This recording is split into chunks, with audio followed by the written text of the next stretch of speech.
Sir, basic astrology, हम कई लोग बेसिक से ही अभी तक इतने फैमिलियर नहीं हैं। ठीक बात। ग्रह कैसे होते हैं, शुभ अशुभ क्या होता है उनमें, कितने तरह के ग्रह होते हैं, और सबसे एक जो बड़ा सवाल है वो ये है कि हमारी जो एस्ट्रोलॉजी है, हम भारतीयों की जो एस्ट्रोलॉजी है, वो दुनिया में बाकी एस्ट्रोलॉजियों से कैसे अलग है? देखिए, एस्ट्रोलॉजी जो है, जिसको हम बोलते हैं ज्योतिष, ईश्वर की आँख जी, दो का अंग कहा गया है ज्योतिष को।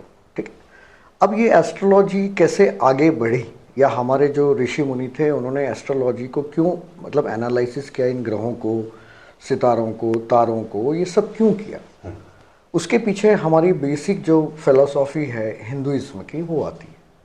हमारे यहाँ पे 4 पुरुषार्थ माने गए हैं: धर्म, अर्थ, काम और मोक्ष। ठीक है, अब जब भी ये धर्म, अर्थ, काम, मोक्ष की आती है तो हम इनको चारों को अलग अलग समझते हैं कि धर्म अलग है, अर्थ अलग है, काम अलग है, मोक्ष अलग है। जब आप कोई व्यक्ति अर्थ के पीछे भागता है तो उसको लगता है कि भाई धर्म और जो मोक्ष है वो मेरे लिए नहीं बना।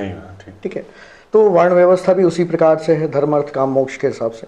सब जो व्यवस्था है, चाहे कुछ भी आप करते हैं, हमारा बेसिक जो मोटो है एज अ हिंदुइज्म या एज अ सनातन धर्म, वो है मोक्ष की प्राप्ति करना। ठीक है, अब मोक्ष की प्राप्ति जब आप बात करते हैं किसी जनरल बंदे से या सामान्य व्यक्ति से, तो कहता है भैया सब छोड़ के कहाँ जाऊँगा।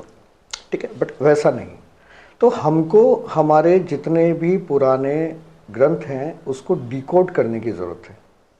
डिकोड में अर्थ ये कि वो सबके लिए, जैसे सत्य होता है या जो धर्म होता है वो सबके लिए होता है, सबके लिए समान रूप से होता है। जैसे कि रोशनी अगर आती है तो आपको भी दिखती है, मुझे भी दिखती है। अगर गर्मी लगती है तो आपको भी फील होती है, मुझे भी फील होती है। बारिश होगी तो जो बूंदे आप पे गिरेंगी वो मेरे पे भी गिरेंगी। तो काइंड ऑफ दैट कि जो भी शास्त्र में लिखा हुआ है वो सबके लिए समान रूप से, चाहे आप मोक्ष प्राप्ति में लगे हों, चाहे आप अर्थ प्राप्ति में लगे हैं, चाहे आप काम रत हैं या धर्मरत है। पर ज्योतिष जो कहता है वो ये कहता है कि जो भी व्यक्ति इस पृथ्वी पे आया है, क्योंकि एस्ट्रोलॉजी जो है जनरली हम करते हैं वो मनुष्य के लिए करते हैं जी। होता है ऐसा, बहुत सारे ऐसे इंसिडेंट्स हैं जो हमने सुने हैं कि ऐसे ऐसे एग्जाम्पल हैं कि मतलब आपको गूज बॉम्ब्स हो जाएंगे, एकदम सिरन उठेगी कि ऐसे सी भी प्रेडिक्शन हो सकती है। तो अगर मुझे मौका मिला तो मैं आपको बताऊंगा, मेरे द्वारा नहीं की हुई प्रेडिक्शन है बट बहुत ग्रेट एस्ट्रोलॉजर्स के द्वारा की हुई फेमस केस स्टडीज। तो एस्ट्रोलॉजी का मुख्य उद्देश्य है, बहुत ध्यान से सुनिएगा, और मैं व्यूअर से भी मतलब रिक्वेस्ट करूंगा कि इसको बहुत ध्यान से सुनना है। क्यों सुनना है? क्योंकि ये जैसे ही उतरा आपके मन में और आपकी सारी जो लाइफ स्टाइल है वो चेंज हो जाएगी। ठीक है, तो क्या है, धर्म के रास्ते पे चलते हुए, मतलब नैतिकता को आपको फॉलो करना है। धर्म बोलिए, नैतिकता बोलिए उसको, या लॉ ऑफ नेचर बोलिए जी। धर्म क्या बोलता है कि भाई अपने कारण से किसी को दुख नहीं होना चाहिए, हम किसी के दुख का कारण ना बने, या हम किसी को दुखी ना करें। उसका जितना भी अब आप 2 दिन तक व्याख्यान देना चाहें तो, बट शॉर्टकट में ये है कि नैतिकता फॉलो करनी है। तो धर्म के रास्ते पे चलते हुए अर्थ का उपार्जन करिए, पैसा कमाइए, ठीक है, बट धर्म के रास्ते पे चलते हुए। जब आपने धर्म के रास्ते पे चलते हुए पैसा कमाया तो उसका उपभोग भी करिए, आनंद भी लीजिए, बट नैतिकता के साथ, गलत नहीं। और जब वो हो गया, जब ये तीनों पैरामीटर्स आपके पूरे होंगे तो मोक्ष की प्राप्ति की तरफ आपके कदम अपने आप आगे बढ़ेंगे, क्योंकि यू हैव अचीव्ड जो बेसिक है। अब किसी बच्चे को आप बोलोगे भैया तुम PhD दे दो, तो क्या बोलेगा कैसे दूंगा? तो मोक्ष जो है वो काइंड ऑफ है कि भैया फाइनल डेस्टिनेशन है या PhD है आपकी। तो आपने जब धर्म के मतलब नैतिकता के साथ पैसा कमाया, उसका आनंद लिया, तो आपके मन में एक सुकून डेवलप होता है, और जो सुकून डेवलप होता है उससे आप मोक्ष की तरफ आगे बढ़ते हो कि ठीक है, जैसे जो चीज़ आप कर चुके हैं जी, तो उसमें आपका थोड़ा आनंद कम हो जाता है कि चलो ठीक है, दैट इज़ ओके। एक जब तक आप, जैसे एक बच्चा होता है, जब तक उसको कोई गाड़ी या मोबाइल नहीं मिलता तब तक मुझे लाना है लाना है लाना है। जिस दिन आ जाता है कैसा होता है, बिल्कुल वो रफली यूज़ करना शुरू कर देता है, जबकि उसका सपना था आज फरारी भी खरीदनी है किसी को, तो फरारी खरीदनी है तब तक तो सपना रहेगा, और जैसे ही आएगी फरारी फिर वो मारुति जैसी स्थिति हो जाएगी 5 दिन के अंदर। हाँ, नॉर्मल सेटल डाउन हो जाता है। तो जब तक आप इन सब पैरामीटर्स से, मतलब इन सब स्टेजेस से नहीं गुजरेंगे तब तक मोक्ष की प्राप्ति नहीं होती। तो एस्ट्रोलॉजी जो है वो ये कहती है कि, या एस्ट्रोलॉजर जो है उसका उद्देश्य ये होना चाहिए कि एक बंदा, जो मनुष्य जो है वो पृथ्वी पे आया है, वो किस प्रकार से अपना धर्म का पालन कर सके नैतिकता के साथ, अर्थ का उपार्जन कर सके। क्योंकि ऐसा तो नहीं है ना कि ठीक है मैं मोक्ष करना चाहता हूँ लेकिन परिवार है, बच्चे हैं, सब जो भी लाइबिलिटीज़ है, रेस्पॉन्सिबिलिटीज़ है, तो उसको भी पालन कराना ज़रूरी है। और उसके लिए अर्थ बहुत इंपॉर्टेंट है, पैसा बहुत इंपॉर्टेंट है, ठीक है, आनंद लेना भी ज़रूरी है।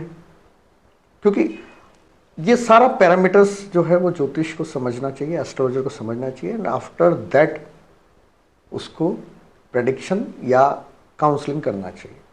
तो ज्योतिष का अर्थ ये कि आपको मोक्ष तक पहुंचाने का रास्ता, उस बीच में जो जो ऑब्स्टिकल्स आपके आते हैं उनको दूर करना है। आपने इतना आसानी से ये जो 4 चीजें जो हम एक्चुअली लोगों से, बहुत सारे लोगों से सुनते रहते हैं, अर्थ धर्म काम मोक्ष, उससे आपने जो एक एस्ट्रोलॉजी की व्याख्या करी है ना। और सर देखिए, वैसे तो ज्ञान कहीं ना कहीं से, बिकॉज यू नीड सीड्स, बीज आपको चाहिए होता है, बट मैं कोशिश ये करता हूँ कि जो लोग दूसरे जितने भी महान लोग हैं, साधु सन्यासी हैं, संत हैं, प्रवचन जिन्होंने किए हैं, उन्होंने सब कुछ बोल चुके हैं, ठीक है, तो हम तो उनका बस बेसिक सिंपलिसिटी के साथ में हम उसको बता रहे हैं। राइट। तो इसमें अब आते हैं अपन ग्रह पर कि ग्रह कैसे होते हैं, कौन कौन से होते हैं, इसमें शुभ अशुभ ग्रह कैसे होता है, मतलब जो मेरे लिए शुभ है वो किसी के लिए अशुभ हो जाता है, ये कैसे होता है? देखिए, ग्रह तो वैसे जो शास्त्र के अनुसार, जो ज्योतिष शास्त्र के अंदर 9 ग्रहों को जो है वो हमने एक तरह से सैद्धांतिक रूप से लिया है जी। तो आपको 7 ग्रह तो दिखते हैं और 2 जो राहु और केतु हैं वो नहीं दिखते हैं, क्योंकि वो नोड्स हैं। राइट, छाया ग्रह जिसको बोलते हैं, नोड्स हैं। बट इन 9 ग्रहों का प्रभाव आपके जीवन में पड़ता है। जो दूसरे आजकल नेपच्यून, हर्षल, इनकी हम बात करते हैं, दूसरे ग्रह, क्योंकि वेस्टर्न एस्ट्रोलॉजी इनको यूज़ कर रही है, तो क्योंकि हमारे जो ऋषि मुनि थे, जिस समय में टेलीस्कोप नहीं था, जिस समय में कोई भी व्यवस्था नहीं थी कि आप यहाँ से 1 किलोमीटर 2 किलोमीटर से दूर ज़्यादा देख सको, एक जनरल जो नॉर्मल आंखों से दिखता है, उस समय में उन्होंने पंचांग का निर्माण किया कि इस दिन ये तिथि होगी, ये ग्रह यहाँ पोजीशन होगा, उसका इसका पोजीशन यहाँ होगा, तो उनको मानना पड़ेगा। ये तो हम अभी जो आपका एस्ट्रोनॉमी जो है बेसिकली, वो तो अभी 200-300 साल से डेवलप हो रहा है वेस्टर्न एरिया में। हम तो हज़ारों साल से बात कर रहे हैं। श्री कृष्ण की भी जन्म कुंडली, राम भगवान की भी जन्म कुंडली, तो 5000 साल पहले भी हम समझते थे कि ग्रह क्या है। तो 9 ग्रह ये इम्पॉर्टेंट है, सबसे पहली चीज़ ये। अब क्या होता है कि अच्छा और बुरा जो आपने शब्द बोला, वो अच्छा और बुरा कुछ नहीं होता दुनिया में। कैसे नहीं होता? देखिए, इसको हम पॉलिटिकल पार्टी के एग्जाम्पल से लेते हैं जी। जैसे ए पार्टी है और बी पार्टी है, ठीक है। तो अब अगर आप ए पार्टी के सदस्य हैं, ठीक है, और बी पार्टी के किसी कारण से कहीं पे फंस गए, तो बी पार्टी वाले आपको सपोर्ट नहीं करेंगे। राइट, ठीक है। अगर बी पार्टी की सत्ता है तो ए पार्टी वालों को शांत बैठना पड़ता है, या ए पार्टी की सत्ता है तो बी वाले को शांत बैठना पड़ता है। लेकिन कुछ ऐसे जो लोग होते हैं, बी पार्टी में भी अच्छे लोग होते हैं कि चलो ए पार्टी के हो, लेकिन अगर ये मेरे बस की है तो मैं कर देता हूँ। तो हमने ग्रहों को इस टाइप से डिफाइन किया हुआ है, जैसे क्रूर ग्रह हो गए, हाँ, है ना, या पापी ग्रह हो गए, ठीक है, एक सौम्य ग्रह हो गए। राइट।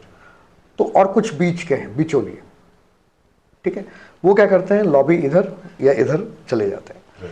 तो अब जो क्रूर ग्रह हैं, अगर वो आपकी कुंडली के अनुसार अच्छे हैं, क्योंकि आपका एक पैटर्न है, सेट पैटर्न है, उसमें आप मतलब जब भी डेट ऑफ बर्थ टाइम और हम करते हैं, तो जो आकाश का एक स्नैपशॉट है इमीडिएट, जैसे कि एक ट्रैफिक जा रहा है, ट्रैफिक जा रहा है और ट्रैफिक में मैंने एक क्लिक किया तो जो आ गए वो आ गए। तो वो 9 ग्रह जा रहे हैं, जहाँ पे जैसे ही पैदा कोई व्यक्ति होता है तो हम उसको एक क्लिक मार देते हैं। हाँ। एस्ट्रोनॉमी, आकाश का एक पिक्चर ले लेते हैं। तो ग्रह तो सारे मूवमेंट है, ट्रैफिक चल रहा है जैसा, पर हमने जिस समय क्लिक किया जो गाड़ी आ गई, जहाँ आ गई वो हो गया। तो प्लेनेट की पोजीशन ऐसे होती है, और वो जो क्राइटेरिया होता है पृथ्वी से होता है। हाँ। अगर मैं मंगल से बनाऊंगा तो मुझे मंगल के लैंगिट्यूड, लैटिट्यूड और वो सारी चीज़ लेनी पड़ेगी। अगर मैं बुध पे बैठा हूँ, बुध ग्रह पे बैठा हूँ, तो हो सकता है पृथ्वी भी ग्रह हो उसके अंदर जो दिखे बुध से।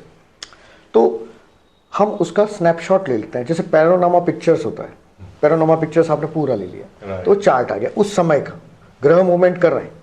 तो वो जो पैनोरामा जो आपका चार्ट आया है, वो उसका लग्नेश, मतलब उसका रूलिंग जो राशि है, वो डिसाइड करता है कि ये जो 9 प्लेनेट है उसमें से जो क्रूर ग्रह हैं या पापी ग्रह हैं या जो सौम्य ग्रह हैं, वो आप किस लॉबी के हो और ये आपके क्या लगते हैं, मतलब तो कौन से आपके लिए शुभ होंगे और कौन से? हाँ, तो वो उस पर डिपेंड होता है। जब आपने ये स्नैपशॉट ले लिया, अब क्रूर और पापी में, अब जैसे राहु है एग्जाम्पल के लिए, हम राहु की, क्योंकि जो आजकल सबसे ज़्यादा प्रॉब्लम है राहु शनि और केतु के साथ है ना। बट वैसा क्यों है वो भी मैं आपको बताऊंगा। बट वो जो राहु है वो अगर आप बी कैटेगरी के हैं, मतलब कि क्रूर प्लेनेट या क्रूर ग्रह के लॉबी है, जैसे देव ग्रह और राक्षस ग्रह, तो राहु शनि केतु, राहु शनि शुक्र, ये सारा राक्षस प्रवृत्ति वाले जो लॉबी है उसमें आ गए। और जो सूर्य है, मंगल है, चंद्रमा है, बुध और केतु दोनों तरफ वो ये हो जाते हैं ना, गुरु हो गया।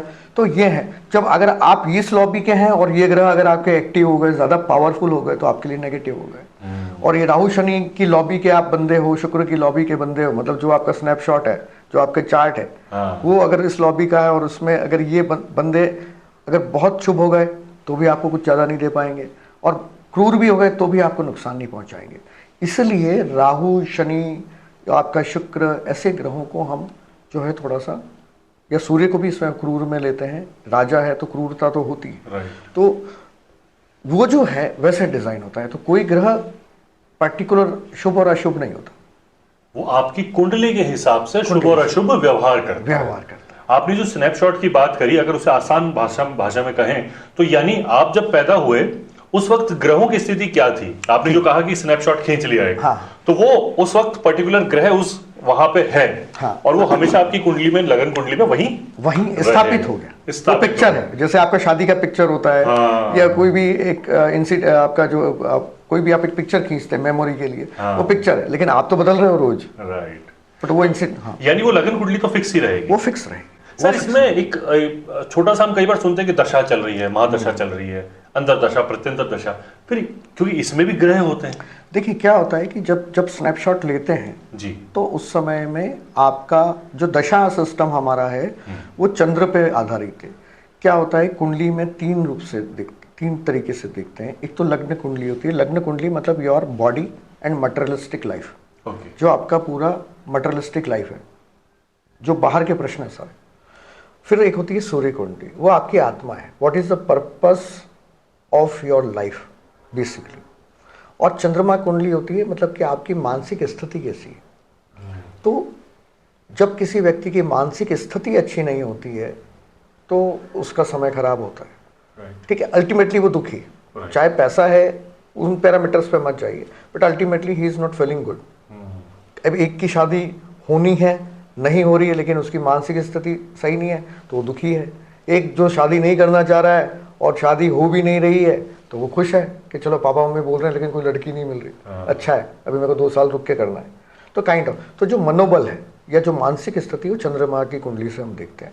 और जो दशा सिस्टम है वो चंद्रमा की कुंडली, मतलब चंद्र कुंडली से ही आता है कि चंद्रमा जिस नक्षत्र में है उस नक्षत्र के लॉर्ड की दशा आपकी शुरू होती है। जैसे किसी का अश्विनी नक्षत्र में जन्म हुआ, तो चंद्रमा अश्विनी नक्षत्र में है, तो वहां से उसकी दशा, केतु की दशा शुरू होगी। फिर भरणी नक्षत्र आता है, तो अब भरणी नक्षत्र का लॉर्ड जो है वो शुक्र है, तो जो जैसे ही पैदा हुआ तो शुक्र की दशा लग गई। अब इस सिस्टम में भी, क्योंकि इंडियन एस्ट्रोलॉजी इतनी जबरदस्त है, हम जो भी लोग देखते हैं एस्ट्रोलॉजी करते हैं, वो कर सके ना कर सके ये, बट सिस्टम इज परफेक्ट, ठीक है। आप अपना काम कर पाते हो नहीं कर पाते हो, दैट इज अनदर रीजन। तो जो दूसरी जितनी भी पाश्चात्य एस्ट्रोलॉजी चलती है, मैं न्यूमरोलॉजी भी करता हूँ, बट न्यूमरोलॉजी में भी आपके पास में सिर्फ डेट ऑफ बर्थ है ना, या कोई जैसे चाइनीज एस्ट्रोलॉजी है तो वो डेट ऑफ बर्थ लेते हैं, टाइम लेते हैं, बट प्लेस नहीं लेते। तो हम तीनों डेटा लेते हैं ताकि बहुत स्पेसिफिक लोकेशन आ जाए। कहाँ रहते हो? उदयपुर में कहाँ रहते हो? यहाँ रहते हैं, ऐसा काइंड ऑफ दैट। तो परफेक्ट लोकेशन जब आ जाती है तो आपकी प्रेडिक्शन के चांसेस और ज़्यादा बेहतर हो जाते हैं। राइट। तो सर बेसिकली कुंडली देख के हम जो प्रेडिक्शन करते हैं, कई लोग कहते हैं कि कैलकुलेशन है आपकी, जो कहते हैं कि क्या कहते हैं उसको, जोड़ गुणा भाग कर लिया आपने, मैथमेटिकल कैलकुलेशन है, ये अगर सही हुई तो प्रेडिक्शन भी सही हो जाएगी, है ना? देखिए जो चार्ट बनाते हैं, जो जन्म कुंडली बनाते हैं, उसमें तो 100% कैलकुलेशन, प्रेडिक्शन पार्ट ही नहीं। ठीक है, Right. जहां पे उस चार्ट का जन्म कुंडली का निर्माण हो रहा है, वहां पे कोई प्रेडिक्शन पार्ट है ही नहीं, सिर्फ कैलकुलेशन। तो उसमें अलग 16 तरह के चार्ट होते हैं, दशा सिस्टम आपको निकालना होता है, अष्टक वर्ग आपका निकलता है, बहुत सारी चीज़ें हैं। तो सिर्फ आप चार्ट देख के प्रेडिक्शन नहीं कर सकते, पहली चीज़ ये। अब कभी कभी हम सुनते हैं कि इसका तो राजयोग है, ये है, वो है, XYZ, बहुत सारी चीज़ें, तो क्यों नहीं हो रहा भाई? राजयोग है तो क्यों राजा क्यों नहीं बन रहा है बच्चा? उसका कारण दशा है, और दशा के बाद में ट्रांजिट है। ओह, तो दोनों चीज़ें, दशा और गोचर, ये दोनों मिलते हैं, और फिर जन्म कुंडली में पूरा प्रॉमिसिंग होती है कि मतलब कि ये बंदे के साथ ऐसा हो सकता है। अब किस वर्ष में होगा, किस दिन होगा, वो दशा और गोचर डिसाइड करता है। तो इस प्रकार से इसकी प्रेडिक्शन की जाती है ओवरऑल। सर एस्ट्रोलॉजी में जब हम कुंडली देखते हैं तो कुछ लोग कहते हैं कि यार ये बिजनेसमैन बनेगा, कुछ लोग आजकल कहते हैं ये सर्जन बनेगा, डॉक्टर बनेगा, ये नौकरी करेगा, ये अधिकारी बनेगा, जैसे आपने कहा कि राजा बनेगा। तो ये सब उसमें लिखा होता है, सब कुछ लिखा होता है उसमें कि ये क्या काम करेगा। अच्छा, नौकरी भी करेगा तो कैसी करेगा, पुलिस बनेगा या कलाकार बनेगा, तो ये सभी कुछ उसमें लिखा होता है। क्या हम उससे प्रिडिक्ट करवा सकते हैं कि मुझे बताइए? मनुष्य जीवन मिलना बहुत मुश्किल है, ये तो सब लोग जानते हैं जी। कितनी मतलब 84 लाख योनियां पार करने के बाद मनुष्य का जन्म होता है, पहली बात ये। तो वो सब चीज़ें प्री डिसाइडेड होती हैं, ओके, ठीक है, पहली चीज़ ये। दूसरी चीज़ ये कि प्री डिसाइडेड कैसे होती हैं, क्योंकि ये जो योनि है वो भोग की योनि, मनुष्य योनि जो भोग की भी योनि है और मोक्ष की भी योनि है। ओह, आप कैसे लेते हो उसको, अब लेते हो वो भी डिसाइड है कुंडली के अंदर। थोड़ा सा अभी जो व्यूअर हैं वो सोच रहे होंगे कि जब सब डिसाइड है तो फिर हमको क्या करना है, हम जाके सो जाएं। सो नहीं पाओगे आप समझे बात को, आपका डिसाइड नहीं है। आप सोच रहे हो मैं सो जाऊं जाके, जब अपने को कुछ करना ही नहीं, अपने आप ही होना है, सो नहीं पाओगे, because it has been decided, everything has been decided. Like आप ऐसा समझिए कि जब आप पैदा होने वाले थे तो वो जो ईश्वर है या जो भी शक्ति है उसने एक डिसाइड किया कि भैया इसको यहाँ भेजो। जैसे एक जज कोर्ट में डिसाइड करता है कि इसको आजीवन कारावास दे दो, इसको सश्रम कारावास दे दो, या इसको ऐसा करो वैसा करो, मतलब ही डिसाइडेड एवरीथिंग कि ये जो कैदी है, मुजरिम है, वो कहाँ रहेगा, कहाँ क्या करेगा, क्या उसके पास उसको मतलब सश्रम में क्या पत्थर तोड़ना है, सश्रम में क्या दरी बनानी है, या सश्रम में खाना बनाना है, एवरीथिंग हैज़ बीन डिसाइडेड। तो आप जब पैदा हुए भगवान ने कहा भैया इसको भेजो, इसको डिसाइड कर दिया हमने कि ये ऐसे ही रहेगा। अब आप मचल रहे हो एक्चुअली बेसिकली, ठीक है।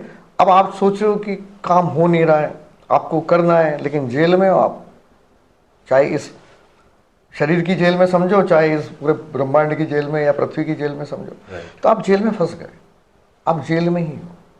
अब क्या होता है कि जब कोई जेल, अब ये एग्जाम्पल है समझाने के लिए, कैदी जब अच्छा व्यवहार करता है, तो मूवीज में देखा है मैंने, एक्चुअल तो कभी ऐसा कभी पता नहीं, तो मूवीज में क्या बोलते हैं कि इसने अच्छा काम किया, इसकी सजा माफ कर दी जाती है। राइट, कि इसको 14 साल सजा दी थी, अब ये अच्छा किया तो 10 साल में इसको फ्री कर दो, आज़ाद कर दो। तो मोक्ष प्राप्ति के लिए भी इसको समझ सकते हैं। दूसरा चीज़ ये कि जब ये चीज़ें जो प्रेडिक्शन पार्ट है वो बदली जा सकती है, ठीक है, क्योंकि एक तो फिक्स प्री डिसाइडेड हो गया, अब प्री डिसाइडेड हो गया तो हमें कुछ करना ही नहीं है, हमें कुछ नहीं करना है, तो ईश्वर ने आपको पैदा किया है। तो जिस प्रकार से हर सरकार का एक नैतिक कर्तव्य बनता है कि जो आपकी राज्य के अंदर या देश के अंदर आ गया, चाहे वो कैसा भी है, उसको खाना पीना कपड़ा देना सरकार का नैतिक कर्तव्य है, चाहे आप उसको कहीं भी भेजो, बट उसको आप ऐसे छोड़ नहीं सकते। तो ईश्वर आपको छोड़ने वाला नहीं है, आपको दाल रोटी दे देगा, कभी आपके साथ ऐसा प्रॉब्लम नहीं करेगा कि आपको दाल रोटी नहीं मिल रही। ये सारा नेगेटिव है एक्चुअली। दाल रोटी चाहे कोई भी आके कर दे, चाहे आपको कोई दे जाए, वो भी है उसमें पार्ट, पर जो कर्म आपको करने चाहिए उसको ठीक करने के लिए, वो कर्म अगर आप सही करते हैं तो धीरे धीरे धीरे धीरे आपके जो संचित कर्म होते हैं वो कटते हैं और आप अपने जो योग हैं कुंडली के अंदर पॉजिटिव वाले, वो पॉजिटिव योग में आप जा सकते हैं, आप अच्छा कर सकते हैं, इंजीनियर बन सकते हैं, डॉक्टर बन सकते हैं, सब कुछ बन सकते हैं, ठीक है। कुंडली में थोड़ा प्रॉमिसिंग होना चाहिए, क्योंकि एफर्ट्स भी हैं उसके साथ में। आप एफर्ट्स नहीं करेंगे, आप अजगर करे ना चाकरी, पंछी करे ना काज, मुलकदास जी कहेगा सबके दाता राम, तो खाना तो मिल जाएगा, खाना पीना सबको मिल जाएगा, बट अगर आपको कुछ जीवन में अचीवमेंट करना है तो आपको करना ही पड़ेगा एफर्ट्स, और उस जिस दिशा में एफर्ट्स करना है उस दिशा में एफर्ट्स करने के लिए आप एस्ट्रोलॉजी का सहारा ले सकते हो, और एस्ट्रोलॉजी के द्वारा आप पता कर सकते हो कि आप किस फील्ड में जाना चाहिए। क्योंकि हो सकता है कि आप क्रिकेट में कनेक्टेड तो हो जाए, अब क्रिकेट में कनेक्ट तो हो गए, हो सकता है आप उदयपुर स्तर पे ही कर रहे हो जिससे आपका पेट भी नहीं भर रहा, हो सकता है, मुझे आइडिया नहीं इसका, और आप हो सकता है इंटरनेशनल लेवल पे भी कर रहे हो और आपके पास में इतना पैसा है कि 100 क्रिकेटर और रख सकते हो आप। तो कहने का अर्थ ये है कि वो प्रॉमिसिंग तो है उसके अंदर, पर एफर्ट्स करने पड़ेंगे। जैसे आपने कहा कि क्रिकेटर बनना लिखा है कुंडली में, बनेगा वो, चाहे गली में खेले, चाहे वो मतलब he would be A renowned person in गली और मे बी इन राज्य, स्टेट और इंटरनेशनली। लेकिन कितना अच्छा करेगा वो उसके कर्म पे भी डिसाइड है। कर्म पे भी डिसाइड है, 100% कर्म पे डिसाइड है। ओके। नेता तो बहुत हैं सर, आप समझिए, क्योंकि अभी चुनावी माहौल है तो इसलिए बार बार ये एग्जाम्पल नेता वाला आ रहा है। नेता बहुत हैं, एक नेता गली में नेतागिरी कर रहा है, एक नेता इंटरनेशनल लेवल पे भी कर रहा है, दोनों पे फर्क है। लेकिन तो अब आप ये समझ सकते हैं जब मैंने इंटरनेशनल नाम लिया तो कि मतलब आपको कितना एफर्ट्स करना पड़ेगा, कितने घंटे काम करना पड़ेगा, किस तरीके से काम करना पड़ेगा, सब चीज चाहिए। और सिर्फ चार्ट में एक चीज प्रॉमिसिंग होने से नहीं होता है। मान लीजिए गज केसरी होगा गया तो कोई गवर्नमेंट टीचर भी बन सकता है और गवर्नमेंट का कलेक्टर भी मतलब बन सकता है और भी बेटर बन सकता है। तो क्योंकि वो उस बंदे पे भी डिपेंड करता है और उस कुंडली पे भी डिपेंड करता है, दूसरे प्लेनेट उसको कैसे सपोर्ट करते हैं नहीं करते हैं। बहुत सारे बच्चे आपने देखे होंगे पढ़ने में एक्सीलेंट है बट उनको वो नहीं करना जो मतलब होना चाहिए, वैसा है। बहुत सारे ऐसे आप सुनते हैं एग्जाम्पल कि 10 करोड़ का या 20 करोड़ का पैकेज छोड़ के आदमी कचरे की कंपनी खोल रहा है और वो उसमें चाहे जो सक्सेस स्टोरी हमेशा सक्सेसफुल की सुनी जाती है। तो वो हो सकता है कि हम उनकी सुन रहे हैं जो कचरे से उन्होंने अरबपति बन गए, उनकी सुन रहे हैं, बट बहुत सारे ऐसे लोग हैं जो कचरे को मतलब नौकरी छोड़ के 10 करोड़ की कचरे की कंपनी लगा के और नुकसान में आके वापस जॉब ज्वाइन की। दोनों डिफरेंस है। लेकिन एक जो बिल्कुल बेसिक जो सवाल है, अगर हम कर्म को थोड़ा सा हटा दें तो क्या कुंडली में लिखा होता है कि आदमी बिजनेस करेगा? बिल्कुल, सब चीज प्री डिफाइंड है। Okay, everything. अगर मैं आपको ये बोलता हूँ किसी बंदे को लगता है कि भाई उसको कोलेस्ट्रॉल हो गया है, ठीक है, और वो एफर्ट्स कर रहा है कि नहीं मैं अब ऐसे नहीं जीऊंगा, मैं एक्सरसाइज करूंगा, कोलेस्ट्रॉल कम करूंगा, वो भी लिखा हुआ है। और जो आदमी बोले अरे कौन है जो एक्सरसाइज कर रहा है वो भी जा रहा है पृथ्वी से, वो भी वैसा है। सब चीज डिफाइंड है 100%। मतलब आपका व्यवहार कैसा होगा, सब चीज, एवरीथिंग। अब आप सोचेंगे नहीं संस्कार कहीं अच्छे मिल जाएंगे, पर वो संस्कार भी डिफाइन है कि भैया आपको अच्छे स्कूल में डाल दिया है, अच्छे लोगों के बीच में डाल देगा तो वो भी कुंडली में लिखा हुआ है कि भैया इसको ठीक ठाक मिल जाएगा, डोंट वरी। बहुत बार ऐसा होता है कि बहू कैसी मिलेगी या जमाई कैसा मिलेगा या परिवार कैसा मिलेगा, वो अपने आप उठा के आपको वहां पे प्लेस कर दिया जाता है। राइट सर, अब अपन ने ये बात करी कि सब कुछ प्री डिफाइंड है, लेकिन फिर भी लोग उपाय करवाते हैं और एस्ट्रोलॉजर बताते भी हैं उपाय। कुछ उपायों से शांति मिलती भी है, कुछ उपायों से फलित भी होते हैं कुछ उपाय। तो क्या सच में ये उपाय फलित होते हैं और क्या सच में उपाय होते हैं? बिल्कुल होते हैं, उपाय होते हैं और करने भी चाहिए, ठीक है। इसका मैं वापस व्यूअर से अगर मतलब बहुत बार क्या होता है ना, लोगों को स्क्रॉल कर जाते हैं, मैं कहूँगा कि ये भी बहुत इंपॉर्टेंट बात मैं बताने वाला हूँ, वो करना चाहिए, मतलब दिखना चाहिए पूरा, कि साधना, सेवा और संकीर्तन से आपके सारे दुख या पाप या जो भी आप समझिए सारे उपाय इसी के बीच में आते हैं। साधना के 2 अर्थ में बताऊंगा। पहला अर्थ तो साधना मतलब कि भगवान का, ईश्वर की भक्ति करना, किसी भी रूप में करिए, सब चीज़ सही, क्योंकि हम कण कण में भी ईश्वर का वास मानते हैं। हम मानते हैं कि मनुष्य के अंदर भी ईश्वर का वास है। जहाँ आपको मिल जाए ईश्वर, वो आप कोई दिक्कत नहीं, मतलब कहीं कोई बाउंडेशन नहीं है। भक्ति करिए, जो मजा आता है वो करिए। चाहे कृष्ण को आप सुबह उठा के उनका पूरा सेवा पूजा करिए, दैट इज आल्सो भक्ति। आपको लगता है कि नहीं मैं तो आंखें बंद करके बैठूंगा, मेडिटेशन करूंगा, दैट इज आल्सो भक्ति। तो उसका कोई पैरामीटर नहीं है। आपको जहाँ मजा आता है, जहाँ सुकून लगता है, जहाँ आपका विश्वास है वो करिए। तो वो साधना पार्ट हो गया। दूसरा साधना का अर्थ होता है स्किल। साधना, आप जब किसी चीज़ में बार बार प्रैक्टिस करते हैं तो यू बिकम अ मास्टर। अगर आपने रॉबिन शर्मा की किताब 100 आवर्स 10,000 आवर्स की सुनी होगी, 10,000 घंटे अगर आप किसी चीज़ को दे देते हैं तो यू वुड बी मतलब टॉप 10 इन द वर्ल्ड, ठीक है। तो वो साधना है। आप वैसे नहीं कर सकते। देखिए मैंने दोनों ऑप्शन बताया आपको, आपको लगता है ईश्वर आपकी मदद करेगा, दैट इज ओके। आपको लगता है कि नहीं ईश्वर भी करेगा और मैं भी करूंगा मदद, तो आप उसमें भी लग जाइए। साधना, सेवा, सेवा इसलिए क्योंकि ऋण है आपके ऊपर बहुत सारा, चाहे माता का ऋण हो, पिता का ऋण हो, पितृ ऋण, मातृ ऋण, ऋषि ऋण, बहुत सारे ऋण है। इस प्रकृति का ऋण है, ऑक्सीजन आप रोज यूज कर रहे हो, पानी रोज यूज कर रहे हो, तो ऋण तो है ही। तो वो ऋण को चुकाना बहुत ज़रूरी, उसके लिए सेवा करनी बहुत ज़रूरी है। तो आप देखेंगे कुछ कम्युनिटी जो है साधना पे बिलीव करती है, कुछ कम्युनिटी सेवा पे बिलीव करती है, दे आर आल्सो फ्लॉरिश। बहुत बार ऐसे लोग आते हैं, अरे इस कम्युनिटी के लोग तो मानते नहीं भगवान को, फिर कैसे, मतलब आप समझे बात को, ऐसे कंट्रोवर्शियल टाइप के जो लोग आते हैं क्या ना, पर वो उन्होंने सेवा ढूंढ लिया है पार्ट, वो सेवा कर रहे हैं। भाई अगर हर आदमी भक्ति करने बैठेगा तो ये जो सड़क है या पूरी दुनिया है, इसको सिस्टम को संभालेगा कौन? तो ईश्वर नहीं, वो आपको ऐसी जागृति दी कि कुछ लोगों को आपको डिफाइन कर दिया कि तुम भक्ति करो, मंदिर में जाओ, मंदिर में पूजा पाठ आरती सब कुछ करो। एक व्यक्ति को बोला कि नहीं तुम मंदिर में मत रुको भैया, बाहर सफाई भी करनी जरूरी है, या कुछ भी प्रकार से सेवा करनी भी जरूरी है, भूखों को खाना खिलाना भी जरूरी है, जो पक्षी हैं, जो जानवर हैं, उनकी भी मतलब प्रोटेक्शन आपकी जिम्मेदारी, तो उनको सेवा में लगा दिया।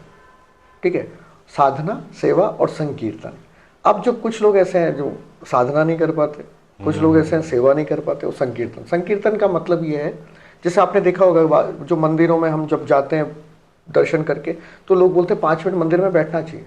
हाँ, जो मंदिर में सीढ़ियाँ बनी होती है वहाँ बैठना चाहिए। उसके पीछे लॉजिक क्या है? एक तो उस एनर्जी को, वाइब्रेशन को करना, रिसीव करना, एक्सेप्ट करना। बैठेंगे तो ये तो मिलेगा ना वहाँ पे, मंदिर की ऊर्जा बहुत ज़बरदस्त होती है, तो वो वहाँ से एक्सेप्ट करना 5 मिनट तो एक तो उसके लिए चाहिए। दूसरा ये कि मंदिर में जाके कोई भी गलत बात नहीं करेगा, शास्त्रार्थ करेगा, ज्ञान की बात करेगा।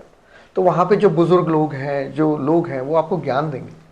ठीक है, तो संकीर्तन का अर्थ ये है। संकीर्तन का अर्थ ये जरूर है कि आप भजन कीर्तन करिए, वो भी संकीर्तन है, पर वो भजन कीर्तन में हो क्या रहा है, उसमें भी ये आपको अच्छा ज्ञान ही दिया जा रहा है। बस गायन के माध्यम से या संगीत के माध्यम से आपको प्रॉपर ज्ञान दिया जा रहा है। आपने बहुत सारी मूवीज में सीन सुनने देखे होंगे कि जब मंदिर में गया, फिर कुछ गाना चल रहा है, फिर उसको एकदम क्लिक किया, अरे ये तो मेरे को करना चाहिए, तो काइंड ऑफ दैट हो गया। तो वो संकीर्तन है। और संकीर्तन क्या है?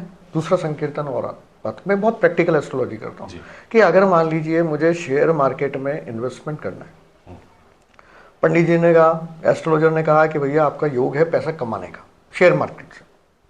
अब आप आए, न तो आपके पास में साधना है, मतलब यू हैव नेवर सीन, उस जो चैनल आते हैं बिजनेस चैनल, कभी देखा नहीं, आप शेयर के बारे में समझते नहीं है, जो आप कुंडली में बोले प्रॉमिसिंग योग है कि भाई कुंडली में दिख रहा है, जो मैंने वापस बताया कि इंटरनेशनल लेवल पे रहोगे कि स्टेट लेवल पे रहोगे, वो वाली बात कर रहे हैं, गली लेवल पे। हाँ, गली लेवल पे।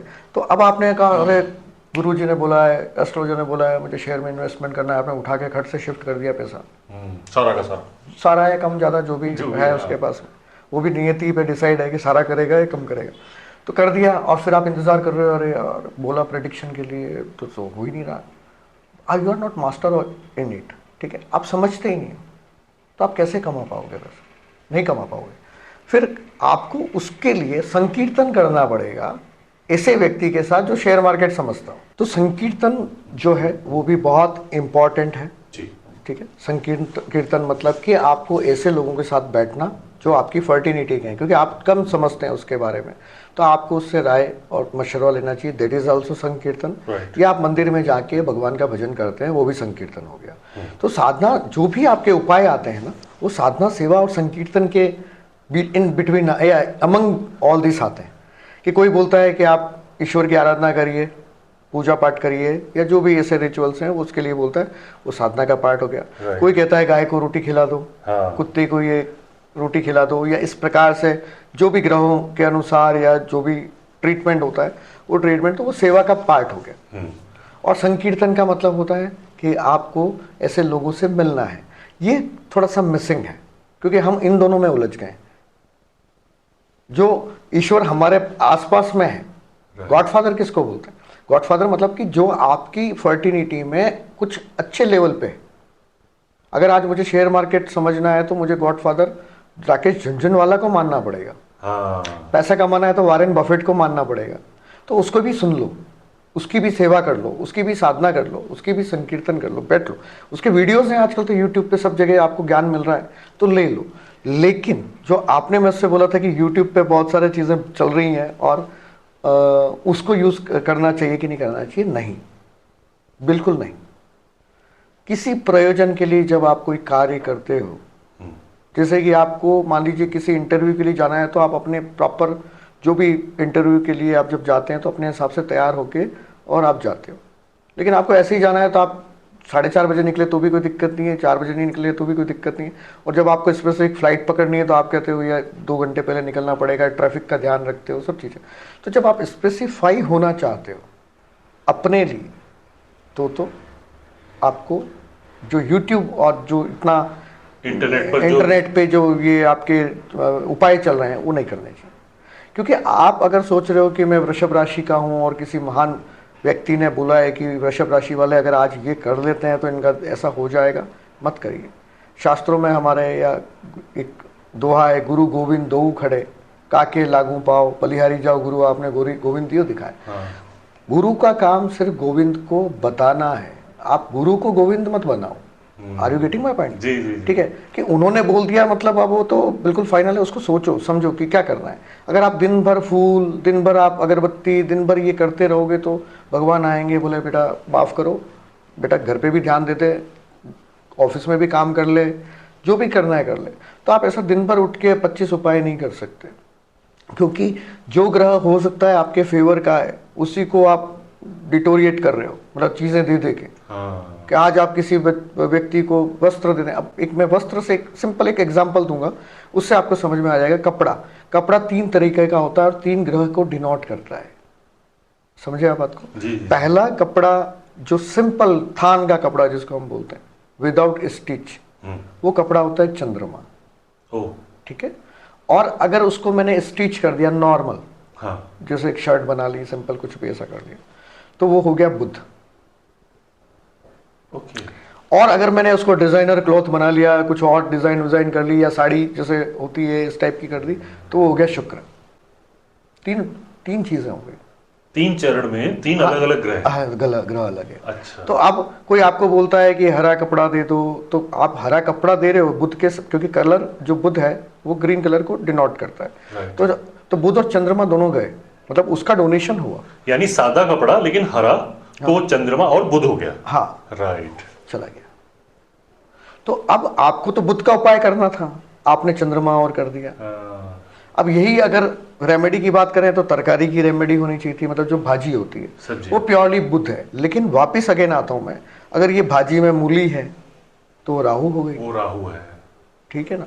तो काइंड ऑफ दैट है। तो ये समझना पड़ेगा जब किसी व्यक्ति को कोई भी बीमारी, देखिए मैं तो 360 डिग्री मतलब है ना एस्ट्रोलॉजी करता हूँ, मतलब पूरा कंप्लीट करता हूँ। तो कारण क्या है कि उस व्यक्ति की मानसिक स्थिति भी समझनी पड़ेगी कि क्या स्थिति है, उसे क्या अभी ज़रूरत है दशा के अनुसार, और उसके हिसाब से ट्रीटमेंट कराना पड़ेगा। तो बहुत लोगों का बिलीव नहीं होता, फिर भी कर देते हैं, तो उनको रिजल्ट आएगा नहीं, क्योंकि विश्वास नहीं है कि ऐसा क्वेश्चन मार्क है ना, जहाँ क्वेश्चन मार्क आएगा वहाँ रेमेडी काम करेगी ठीक है। और क्वेश्चन मार्क आप नहीं करोगे तो आप हर कुछ रेमेडी करते रहोगे, तो हु विल डिसाइड इट कि भाई ये आपके लिए ठीक है कि नहीं है, वो एस्ट्रोलॉजर डिसाइड करेगा। बेसिकली एक सरदर्द की गोली सारे सरदर्द में नहीं चलेगी।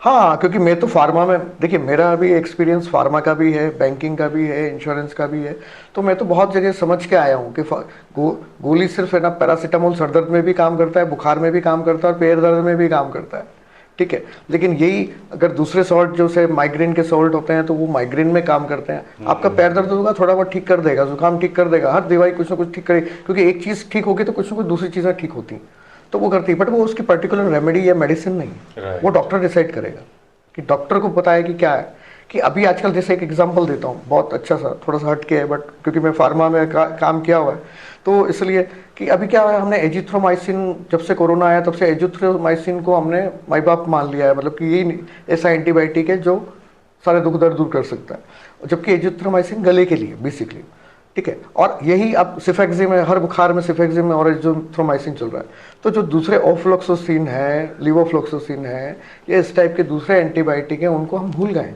हाँ। और इसीलिए आजकल जो अभी आप देखेंगे तो बुखार 15-15 दिन चल रहा है, क्योंकि खुद ही गोली ले रहे हैं, और मैं ले रहा हूँ, बट नहीं, डॉक्टर के पास जाओ, वो ही विल डिसाइड कि आपके लिए कौन सा एंटीबायोटिक सही रहेगा आपके ट्रीटमेंट के लिए। तो वो डॉक्टर का और एस्ट्रोलॉजर का भी सही होना ज़रूरी, क्योंकि आजकल क्या है कि उपाय के नाम पे, रेमेडी के नाम पे, जादू टोने के नाम पे, ये तंत्र मंत्र के नाम पे जो है वो बहुत ज़्यादा, मतलब या तो माने उसकी एस्ट्रोलॉजी की डिग्निटी को ख़त्म कर रहे हैं, या लोग अंधविश्वास में फालतू का समय अपना बर्बाद कर रहे हैं। एक एग्जांपल देता हूँ, सिंपल सा एक केस स्टडी है कि एक व्यक्ति का फ़ोन आया मेरे पास में बहुत पहले, जिनके बड़े ब्रदर का मैं ऑलरेडी वास्तु करता हूँ। तो उन्होंने बोला कि यार ये इनसे वास्तु, तुम मकान बना रहे हो, इनको फ़ोन कर लेना। और बोले फीस तो पूरी, बोले कितनी लेंगे? बोले फीस तो पूरी लेंगे, कम नहीं लेंगे। तो उनका फ़ोन आया, मैंने फ़ीस बताई उनको, तो उन्होंने कहा नहीं ठीक है। फिर कोई और मिल गया होगा तो उनसे उन्होंने वास्तु करा लिया। ठीक है, मेरे को कोई इशू नहीं। 2-3 साल बाद उनका फ़ोन आया मेरे पास में कि मैं वो फलाना व्यक्ति बोल रहा हूँ, तो आप पधारिए मेरे यहाँ पे। तो मैंने कहा सर देखो, पिछली बार भी कोई फीस का डिस्प्यूट था, क्योंकि उन्होंने ब्रदर ने बोला, बोले यार वो नहीं देंगे आपको, उनके उतना दम नहीं है, मतलब जिगरा नहीं है। ठीक है, तो उन्होंने, ठीक है, मैंने कहा कोई दिक्कत नहीं, वो तो कंटिन्यू है। तो उनका फ़ोन आया कि भाई आप आइए प्लीज़ पधारिए। तो मैंने कहा फ़ीस? बोले हाँ फीस मैं दूंगा आपको। जब घर के अंदर गया तो आप समझिए 5000 स्क्वायर फीट का मकान उन्होंने बनाया, जिसमें गार्डन, लॉन, मतलब सब चीज़ें अवेलेबल है, सब चीज़ें बेहतर है। जैसे ही मैं एंटर करने गया अंदर, तो मुझे बहुत बदबू आई, जैसे कोई बीमार है, उल्टी की बदबू ऐसी आई। तो मैंने कहा इतना बीमार क्यों है लोग, मतलब घर में, जैसे उन्होंने वेलकम किया आई है ये करके ऐसा। तो मैंने कहा बीमार कैसे हैं? तो बोले सर कुछ क्या बताएं? तो मैंने कहा ठीक है। मैंने क्या प्रॉब्लम है? बोले हमारे यहाँ तो चुड़ैल नाचती है घर पे। मैंने कहा चुड़ैल नाचती है? मैंने कहा ये ट्रीटमेंट तो मैं नहीं करता, इस प्रकार की कोई गतिविधि में हमारी कोई सिद्धता नहीं है, या हम इतने ज्ञानी या इतने, मतलब वो व्यक्ति नहीं है, हम तो नॉर्मल हैं, नॉर्मल वास्तु करते हैं, ज़्यादा इस उठा पटक हमको आती नहीं है। तो वो बोले कि नहीं वो चुड़ैल नाचती है और इससे घर में सब बीमार हो गए, ये हो गया। मैं कहा अच्छा। तो मैंने कहा अपन बाहर ही बैठ जाते हैं, अंदर नहीं जा पाएंगे। मैंने कहा चुड़ैल और है तो मैं बाहर ही बैठूंगा। तो फिर जब उनसे बात की, मैंने कहा आपको कैसे पता लगा? बोले रात को हमारी छत पे घुंघरू की आवाज़ आती है, दौड़ने की आवाज़ आती है। मैंने कहा आपको सुनाई देती है? सबको सुनाई देती है। बोले सबको सुनाई देती है, बच्चों को भी सुनाई देती है, मेरे फादर को भी सुनाई देती है, सबको सुनाई देती है। तो मैंने कहा अच्छा। फिर मैंने कहा ऐसे ही, जब उनका चाय वाय बाहर ही मंगा लेते हैं। मैंने कहा नहीं पीऊँगा, आप सब बीमार हो, क्यों करते हो ऐसा? फिर भी वो उनकी कटसी होती है, वेलकम होता है, तो वो ले आए। जब बातों में उन्होंने बोला, मैंने कहा आपने उपाय क्या करा? फिर आपने किसी से कराया होगा उपाय? बोले हाँ 1-2 वास्तुशास्त्री को बुलाया, ये यंत्र लगाया, वो लगाया, उससे कोई फर्क नहीं आया। फिर एक तांत्रिक को बुलाया तो तांत्रिक पे, मतलब पूजा पाठी तांत्रिक, मतलब जो इस प्रकार की तांत्रिक पूजाएं करते हैं, तो उनको बुलाया, तो उस पर ना चुड़ैल ने हमला कर दिया। और मैंने कहा हमला कर दिया? मैंने क्या हुआ? तो बोले हमला कर दिया। तो फिर हमने 108 एम्बुलेंस बुलाई, फ़ोन किया, और 1 किलोमीटर दूर गए, जब जाके उनकी सांस में सांस आई।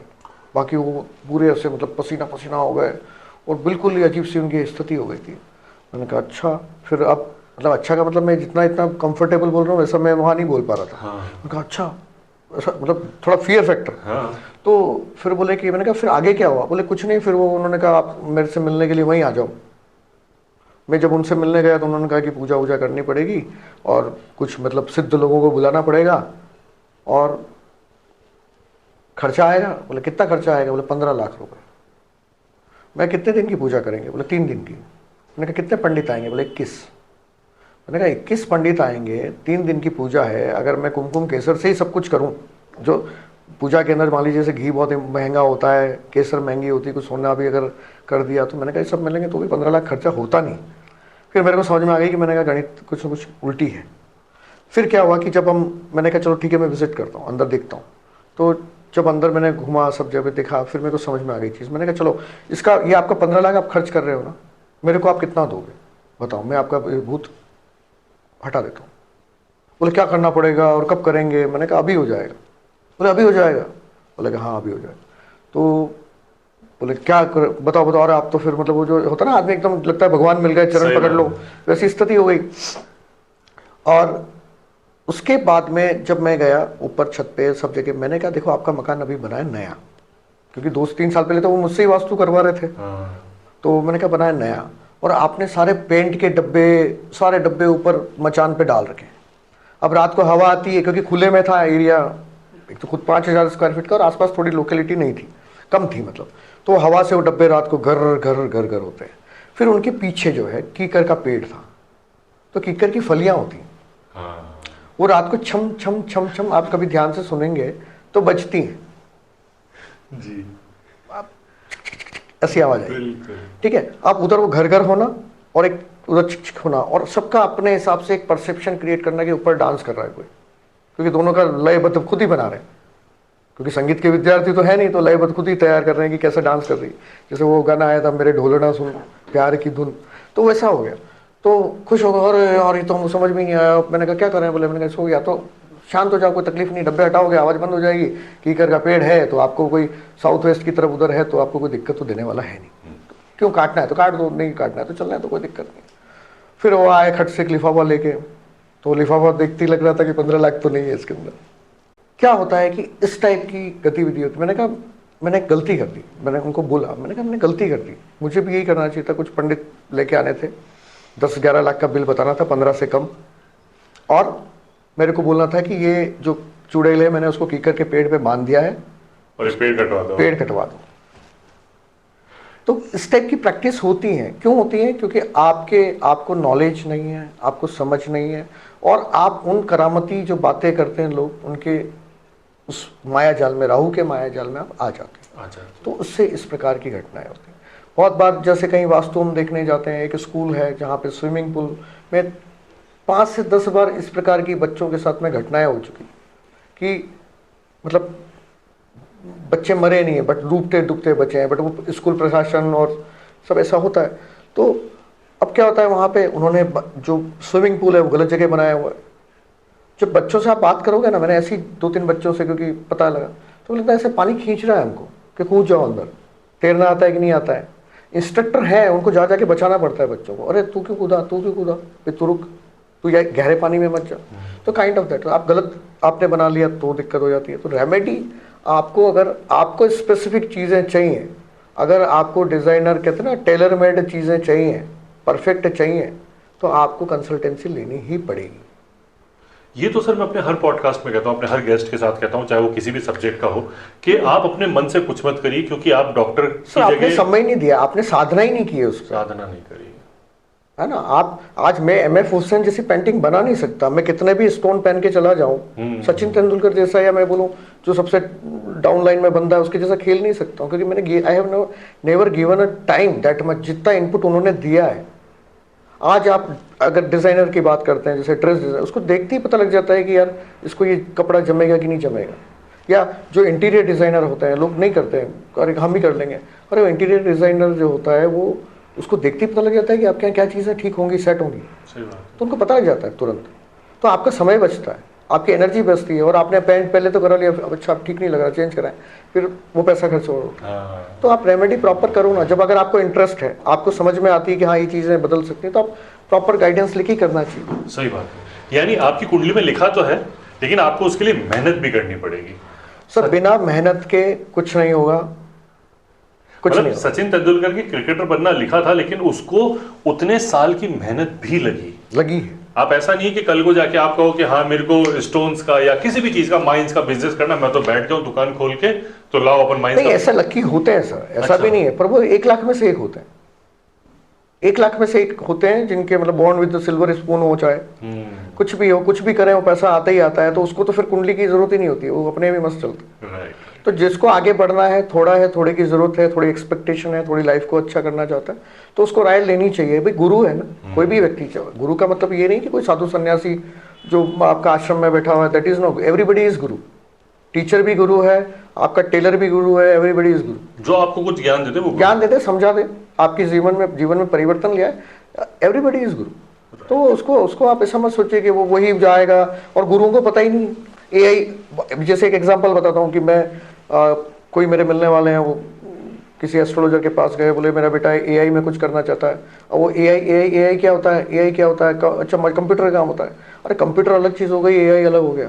आप समझिए, हम तो, आप जो स्कॉलर हैं, एस्ट्रोलॉजी जो ढंग से करते हैं, उनसे जब बात करेंगे ना, तो वो तो ये बोलेंगे कि भाई शनि जो है, वो जैसे कल आपसे बात हो रही थी, मैंने बताया ना कि जो जूता है, हाँ। सिंपल प्लेन जूता है, वो राहु है, और जो लेस वाला जूता है वो शनि है।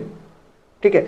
तो अब ऐसा टेंशन करने की जरूरत नहीं कि मैं राहु का पहन रहा हूँ कि शनि का पहन रहा हूँ, लेकिन जब प्रॉब्लम चल रही होती है तो हम बोलते हैं कि भैया अभी आप थोड़ा, जैसे जॉब जाने वाली होती है किसी की, नौकरी जाने वाली होती है, हम कहते हैं थोड़े दिन तुम लेस वाला जूता ही पहनना, या किसी को जॉब छोड़नी होती किसी भी कारण से तो हम बोलते हैं आजकल लेस वाला थोड़ा हटाओ, अभी नॉर्मल फॉर ये विदाउट लेस जूता पहनो। तो वैसा होता है, तो हर चीज़ इम्पैक्ट करती है।